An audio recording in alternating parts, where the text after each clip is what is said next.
اختياراتي بتبقى أي مدير فني غيري كمان، بس أنا باتكلم علينا إحنا كجهاز فني أو مدير فني. الاختيارات بتبقى مشاهدة من الناحية الفنية، عناصر كتير، اللعيب يكون عنده شخصية، الحتة الفنية، الروح اللي موجود بيها، الطموح اللي هو بيشتغل ليه، اللي هو نفسه اللي هو يحققه.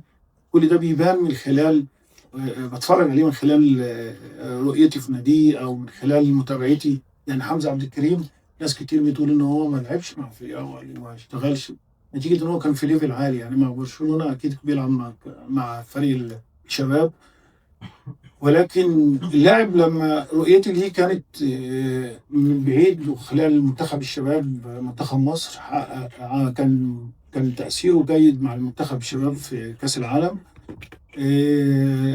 زائد ان انا تابعته كل المباريات مع الشباب منتخب سوري في برشلونة.